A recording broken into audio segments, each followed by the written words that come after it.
La obesidad se considera como un problema de salud a nivel mundial que ha tenido un gran aumento durante los últimos años.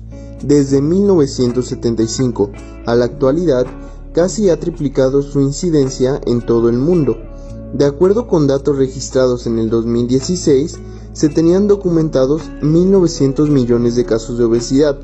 De acuerdo con la Secretaría de Salud Pública en México, la obesidad la podemos definir como el incremento del peso corporal asociado a un desequilibrio en las proporciones de los diferentes componentes del organismo, en la que aumentan fundamentalmente la masa de grasa con anormal distribución corporal, siendo una enfermedad crónica que se compone de numerosas complicaciones. Dado que la obesidad está asociada con el control del peso y la composición corporal, tomando en cuenta la desproporción en la talla junto con el aporte y el gasto energético y la deposición de grasas, en consecuencia se tiene una acumulación excesiva de tejido adiposo que se acompaña con la inflamación sistémica crónica leve. La obesidad se ve relacionada por circunstancias como el nivel socioeconómico, el entorno y el comportamiento personal, y las interacciones genotipo y fenotipo. Es así que se produce este problema en donde estos factores afectan la ingesta de alimentos, el recambio de nutrientes, la termogénesis, la utilización de lípidos de los ácidos grasos lejos de su almacenamiento y hacia su oxidación, así como el almacenamiento diferencial de grasas en los depósitos adiposos regionales frente a los tejidos no adiposos. Además, se debe considerar el aporte y gasto energético, la deposición de grasas, los cuales se interconectan bajo regulación integral por los sistemas neuronales y endocrinos, en donde participan diferentes neuropéptidos y hormonas. Existen periodos críticos en el desarrollo de la obesidad, como por ejemplo el periodo prenatal, la infancia, la niñez y la adolescencia, en donde la importancia metabólica se define por la programación del metabolismo durante los periodos prenatales y neonatales, a nivel genético y epigenético, afectando permanentemente el riesgo de enfermedad y salud en el futuro. Por lo que se estima que el desarrollo de la obesidad en la infancia y adolescencia tiene efectos genéticos y ambientales sobre el índice de masa corporal hasta el inicio de la edad adulta. Durante estos periodos de la vida del ser humano es donde se puede haber un incremento del índice de masa corporal. La acumulación de grasa o triacilglicerol es esencialmente la única forma en la que el peso corporal puede volverse excesivo, ya que otras reservas de energía, como por ejemplo el glucógeno y carbohidratos o proteínas en el hígado y los músculos, no tiene el potencial del tejido adiposo para exceder los límites de requerimiento. El tejido adiposo se considera una entidad tisular que puede, a través de la hiperplasia e hipertrofia, variar enormemente entre cada persona, e incluso más que cualquier otro tejido, aunque este puede ser engañoso pensar en él como una entidad única, puesto que se compone de subtipos de tejido adiposo, como puede ser el visceral y el subcutáneo, los cuales repercuten de diferente manera en la salud de las personas. Además, el tejido adiposo no es solamente un tejido de almacenamiento de trigliceroles, sino que también actúa como un órgano endocrino, el cual se encarga de liberar numerosos mensajeros químicos como las adipocinas que se comunican y afectan a otros tejidos. Existe una estandarización del peso corporal frente a la altura corporal, el cual es el índice de masa corporal, que se calcula con el peso en kilogramos dividido entre la altura al cuadrado en metros. La Organización Mundial de la Salud, desde 1985, lo ocupó para definir la obesidad, ya que un índice de masa corporal mayor a 30 en los hombres y 28.6 para mujeres es considerado obeso. Pero existen diferencias significativas, ya que las mujeres tienen menor masa ósea y muscular, ya que las mujeres tienen mayor grasa subcutánea. Es así que la masa muscular como la masa ósea disminuyen con la edad, así como por el sexo. En base a su definición, la Organización Mundial de la Salud estableció los siguientes estándares de masa corporal para identificar y definir la obesidad. Un índice de masa corporal mayor a 25 nos indica sobrepeso, entre 30 y 34.9 indica obesidad grado 1, entre 35 y 39.9 es considerada obesidad grado 2, y arriba de los 40 es una obesidad grado 3 llamada obesidad mórbida.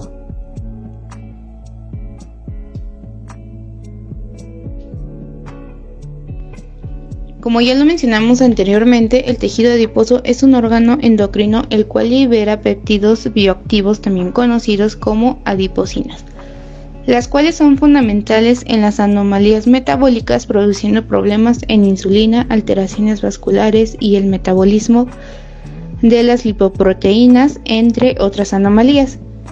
En cuanto al metabolismo, este se considera más estrechamente relacionado con el fenotipo de un paciente o de una persona, en donde los metabolitos de moléculas pequeñas tienen un papel importante en los sistemas biológicos y estos representan candidatos atractivos para ciertos fenotipos en la obesidad. El metabolismo es de suma importancia, ya que nos ayuda a entender los cambios bioquímicos en la obesidad, inclusive con enfermedades relacionadas a estas, como la diabetes, entre otras. También se identifican biomarcadores, así como mecanismos subyacentes a la obesidad, de los cuales hablaremos a continuación. El metabolismo de lípidos es de suma importancia, ya que contribuye al mantenimiento de la homeostasis energética. Dicho esto, la ingesta excesiva de energía se transforma en grasa en el tejido adiposo, y este depósito de energía es crucial para la supervivencia en situaciones de déficit o disminución del aporte energético. Entonces, retomando la importancia del metabolismo, podemos decir que este es clave para el tejido adiposo y el hígado, ya que el hígado tratará de combatir la adiposidad excesiva. Estudios preclínicos de Costa y colaboradores en el 2021 han utilizado el análisis de microarrays de genoma completo, en donde demuestran que el metabolismo de los lípidos es la vía más afectada en relación con el metabolismo energético, identificándose genes de clase metabólico de los lípidos. Los genes son CPT1A, FASN, SREBP y PPARG, que son marcadores de alteraciones relacionadas con la adiposidad. También demostraron que desde las primeras etapas del desarrollo de la obesidad hay un aumento en la adiposidad, por lo que estos biomarcadores están relacionados con la misma. Los metabolitos de los ácidos grasos. Los ácidos grasos son compuestos formados por una larga cadena biocarbonada, un grupo terminal carboxilato. Estos cuatro tienen destinos fisiológicos. El primero es formar parte de la estructura de los fosfolípidos y glucolípidos, componentes importantes en las membranas biológicas. Muchas proteínas son modificadas por la unión covalente de ácidos grasos para ser dirigidas hacia posiciones en la membrana. Después, como en tercer punto, pues son moléculas que pueden ser oxidadas para obtener energía.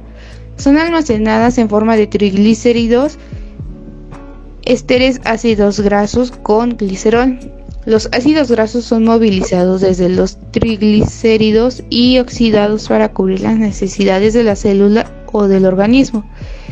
El último punto nos dice que pues los derivados de los ácidos grasos van a actuar como hormonas y mensajeros intracelulares. Para sintetizar los ácidos grasos se lleva a cabo un proceso que se le conoce como lipogénesis, que se realiza en el hígado por la sintetasa de ácidos grasos citosol que posee el centro del segmento PTA. Este inicia con la molécula acetil-CoA, que con la enzima acetil-CoA carboxilasa es carboxilada utilizando como cofactor a la biotina y vitamina H en presencia de ATP, que se hidroliza a ADP más fosfato para formar la malonil-CoA. Este último pues va a ser el donador de los dos átomos de carbono que se utilizan para la biosíntesis. El siguiente proceso se da gracias a la sintetasa de ácidos grasos. Aquí se darán transformaciones que utilizan 14 NADPH más hidrógeno, que se oxidan 7 moléculas de dióxido de carbono que son incorporadas y 6 moléculas de ATP que se hidrolizarán. Al final se formará el ácido palmítico, que es el producto de la biosíntesis. La lipólisis es el proceso catabólico que permite la movilización de lípidos que constituyen la reserva de combustible en el tejido adiposo hacia los tejidos periféricos para cubrir las necesidades energéticas del organismo. Es regulada por varias hormonas, factores paracrinos y extrahormonales. Un regulador importante aquí son las catecolaminas. También es importante mencionar que el adipocito ha evolucionado de tal manera que se convierte en una célula altamente especializada y adaptada que almacena grandes cantidades de ácidos grasos en forma de trigliceroles y al liberarlos los libera cuando es necesario. Durante la lipólisis, los trigliceroles son hidrolizados a diagliceroles más un ácido graso, monogliceroles más 2 ácidos grasos, o bien se pueden formar 3 moles de ácidos grasos y un mol de glicerol. Como ya lo hemos visto, el metabolismo es de suma importancia en la obesidad, pero ahora nos centraremos en las vías metabólicas, las cuales contribuyen principalmente en el desarrollo de esta enfermedad, en donde influyen múltiples vías. Pero, ¿en qué influyen estas vías? Bueno, en primer lugar, van a mermar las conductas alimentarias hedónicas y homeostáticas que están directamente reguladas por el cerebro y, siendo más específicos, en el hipotálamo. En segundo lugar, es el gasto de energía en tejidos como hígado, grasa y músculos. Un tercer punto importante es que hay cambios en la adiposidad mediados por la diferenciación de adipocitos y acumulación de lípidos de tejidos adiposos. Un último factor, otro factor importante de mencionar, es que las vías metabólicas en la obesidad están reguladas por mecanismos epigenéticos que son interrumpidos por factores ambientales. La ceramida es la medidora central de diversas vías apoptóticas. Estas son un componente natural de la piel y constituyen un factor crítico para mantener saludable este órgano.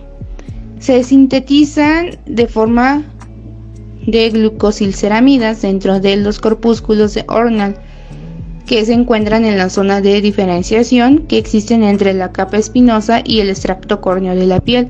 Los corpúsculos de Ornall están formados por estructuras lamerales donde abundan ceramidas, ácidos grasos libres y colesterol.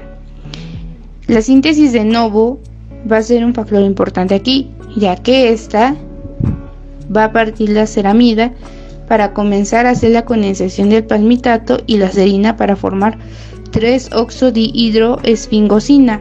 Esta reacción se cataliza con la enzima de la serina C-palmitoyltransferasa y es la limitante de esta vía. Sucesivamente, 3-oxodihidroesfingosina es reducido a dihidroesfingosina, la cual es entonces seguida por la acilación por la enzima dihidroceramina sintasa para producir dihidroceramida.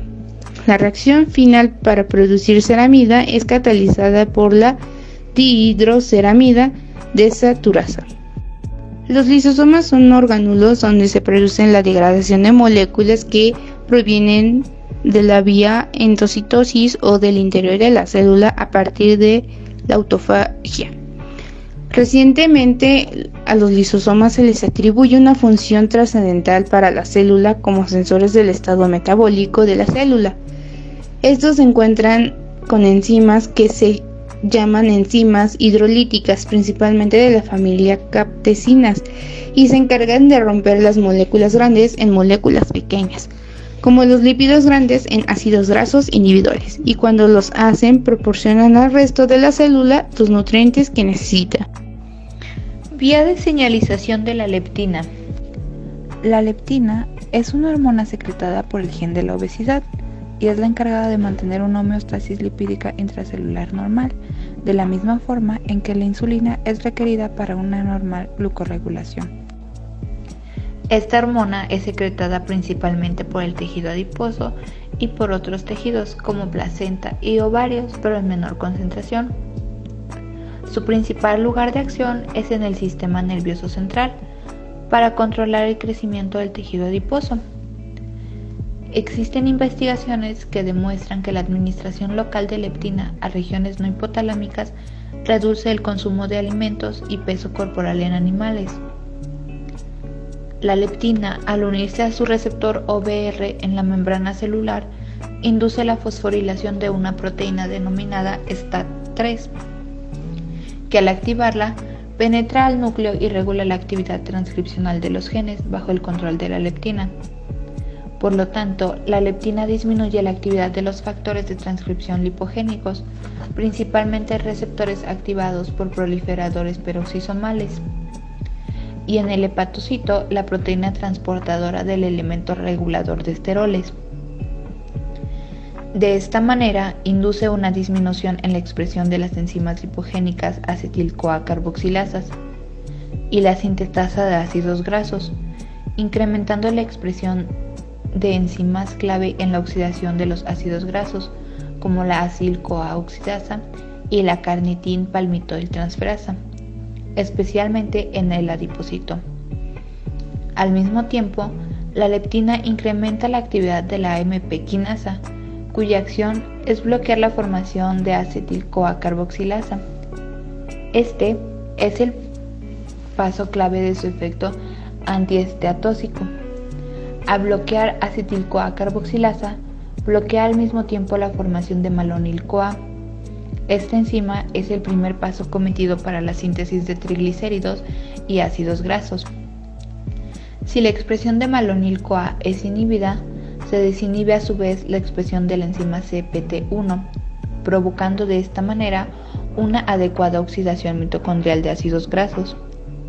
Cuando existe resistencia a la leptina, la AMPK no ejerce su inhibición sobre acetil-CoA carboxilasa, con lo que se sobreexpresa la enzima malonil-CoA y se incrementa la síntesis de triglicéridos y ácidos grasos, bloqueando simultáneamente su oxidación al inhibir la CPT1. La acumulación de lípidos en el interior de la célula beta pancreática del músculo esquelético y el hepatocito son al parecer los detonantes en inducir resistencia a la insulina periférica y hepática y en propiciar una secreción de insulina inadecuada. Las observaciones anteriores refuerzan la hipótesis de la lipotoxicidad, que implica que la diabesidad es causada por una acumulación de triglicéridos y ácidos grasos de cadena larga en el interior de tejidos claves como son el páncreas, músculo e hígado. Esta esteatosis parece ser revertida o prevenida por una apropiada señalización de la leptina a nivel de su receptor. Fallas en las vías y causas. La obesidad está asociada con un incremento en la lipólisis basal y una disminución en la lipólisis estimulada por catecolaminas. Entre los factores que pueden contribuir al aumento de la lipólisis basal están el aumento de las concentraciones de leptina basal y la sobreexpresión del gen del receptor de leptina. En la obesidad se presenta un aumento de los ácidos grasos, lo que provoca la creación de un fenómeno conocido como lipotoxicidad, el cual hace referencia a los efectos deleterios del exceso de los ácidos grasos y la acumulación de la grasa ectópica que provocan muerte celular o disfunción orgánica. Con la liberación excesiva de ácidos grasos por parte del tejido adiposo, se sobrepasa el límite de almacenamiento y la capacidad de oxidación en tejidos, como músculo esquelético, hígado y células beta pancreáticas, por lo que los ácidos grasos son redirigidos a vías metabólicas dañinas no oxidativas, con acumulación intracelular de metabolitos tóxicos, como es el caso de la vía de la ceramida. Aquí se produce un incremento en la actividad de la serina palmitoyltransferasa, aumentando la condensación de la palmitoil coenzima A y serina para formar dihidroesfingosina, el primer paso de la síntesis de novoceramida. Así, el resultado de la formación excesiva de ceramida, junto con una baja expresión de la molécula antiapoptótica BCL2, inicia la muerte celular programada. Vía lisosomal. Otra vía donde los ácidos grasos desencadenan en la apoptosis también llamada muerte celular programada de los hepatocitos, es a través de la activación de la vía lisosomal. La combinación de ácido oleico y ácido palmítico provoca la permeabilización lisosomal, la liberación de la catepsina B, la activación de las vías apoptósicas dependientes de VAX por medio de estos ácidos grasos.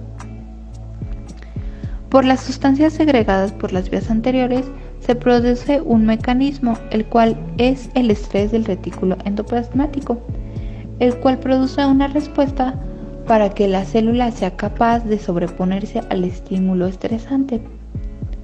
Pero si se mantiene esta condición, se activan vías de señalización relacionadas con el inicio de la apoptosis y la acumulación de metabolitos derivados de la síntesis de ceramida y otros derivados del catabolismo de los ácidos grasos. Desencadena una red de señalización entre el retículo endoplasmático, el núcleo celular y la mitocondria, para así iniciar los mecanismos de adaptación o el inicio de la muerte celular programada. Estas fallas en las vías metabólicas, como se ha mencionado, son la causa de la acumulación de ácidos grasos en el organismo, los que a la vez, dependiendo la cantidad de retención, el origen del problema o la sintomatología, van a crear diversos tipos de obesidad.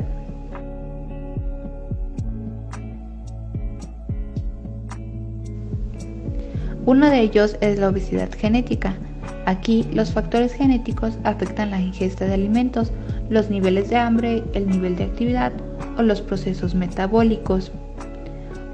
Otro tipo de obesidad es la obesidad por enfermedades endocrinas. En el hipertiroidismo, una condición en la que la glándula tiroides produce muy poca hormona tiroidea, la tasa metabólica se ralentiza, lo que puede causar un aumento leve de peso, que puede compensarse con una ingesta calórica reducida. Obesidad por medicamentos es otro tipo de obesidad. El aumento de peso también ha ocurrido con el uso de otras drogas, incluyendo algunos antidepresivos o tranquilizantes, y se detiene cuando se deja de consumir el medicamento. También existe la obesidad por desajuste del sistema de control de peso corporal, y es la causa más común de obesidad, y esta se debe a fallos en el ajuste de la saciedad, donde la persona nunca queda satisfecha al comer y necesita seguir comiendo. El organismo se desajusta y considera que un peso elevado es normal.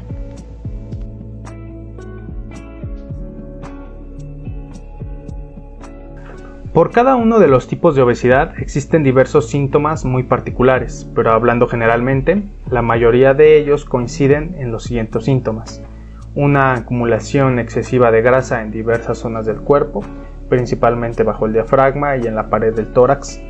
Esta última a su vez puede provocar un aumento de la presión sobre los pulmones, haciendo que el que lo padece sienta dificultad para respirar y una sensación de ahogo, aunque el esfuerzo físico que esté realizando sea mínimo. Estas dificultades pueden provocar paradas momentáneas en la respiración, interfiriendo con el sueño. Esto se le conoce como apnea del sueño.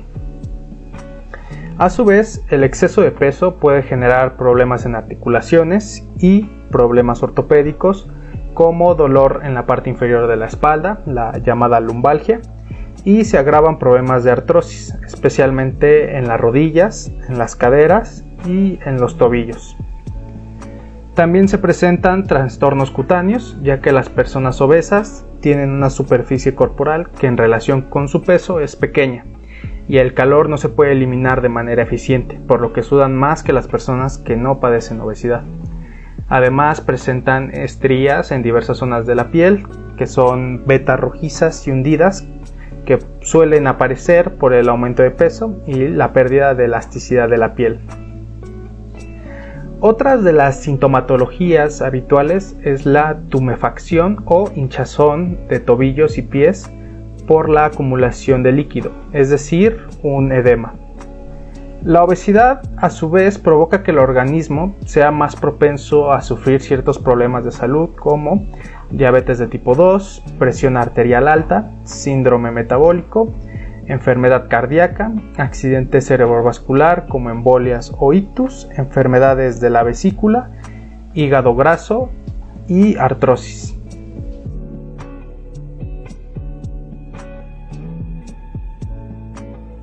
Tratamiento. Todos estos síntomas y afecciones pueden ser tratados para disminuir sus consecuencias. Principalmente, se receta una alimentación saludable y la realización de actividad física, pero en algunos casos el tratamiento va a cambiar dependiendo de la causa del problema. En el caso de que el origen de la obesidad sea una patología orgánica, será necesario un tratamiento etiológico, pero si la obesidad es de causa nutricional, el enfoque terapéutico tendrá como objetivo la pérdida de peso y mantenimiento a largo tiempo. Podemos destacar los siguientes tratamientos. Medidas nutricionales. En los casos de sobrepeso y obesidad leve, el objetivo será crear una estabilidad del peso, por lo que se establece una restricción calórica, mediante la reorganización del patrón alimenticio. En la obesidad severa, de igual forma, se establece la restricción calórica, con el objetivo de lograr una reducción de peso dentro del 20% para el peso ideal y evitar la pérdida de masa magra. El punto principal de este tratamiento es crear un plan nutricional que se adaptará a los hábitos del paciente y su familia, teniendo en cuenta que las recomendaciones calóricas y nutrientes según la edad del paciente. El ejercicio físico. Otro de los tratamientos es establecer pequeñas dosis de ejercicio físico, ya que contribuye a la pérdida de peso, tanto disminuyendo la masa grasa como aumentando la masa magra, además de moderar las actividades sedentarias. El tratamiento farmacológico. Este tipo de tratamiento se ocupa en pacientes adultos con una obesidad más avanzada con el objetivo de lograr un resultado mucho más eficaz. Algunos de estos fármacos son fármacos que disminuyen la velocidad del vaciado gástrico, proporcionando una sensación de saciedad.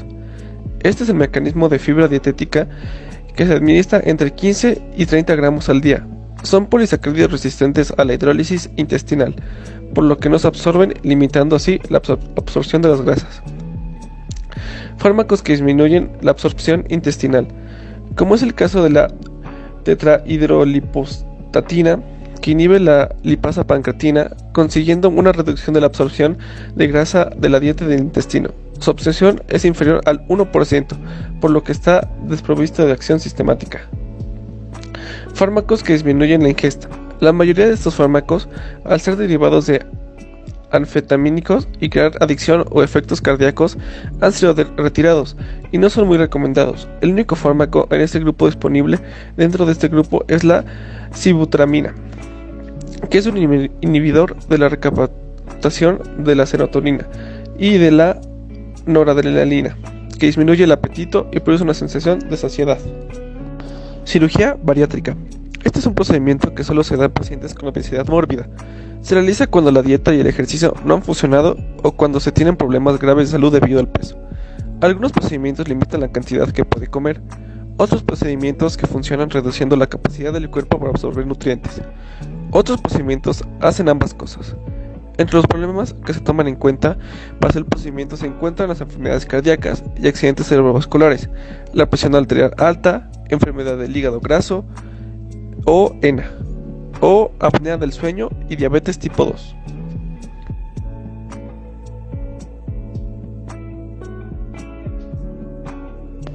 Estadísticas. Como hemos observado, la obesidad es un problema de salud muy peligroso y que desencadena múltiples complicaciones.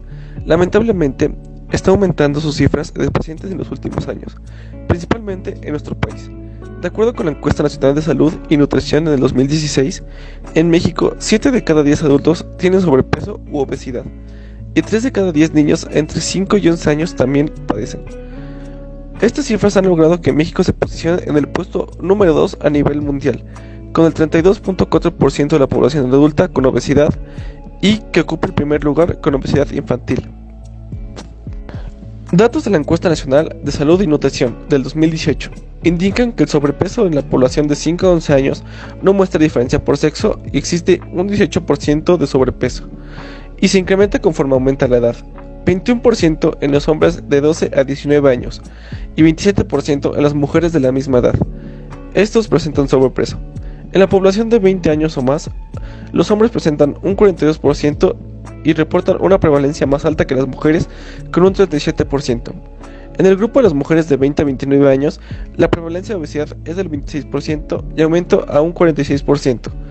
En el grupo de 30 a 59 años, en los hombres se observa un aumento menos pronunciado, al pasar de 24% a 35%. En los adultos mayores tienen otra dinámica.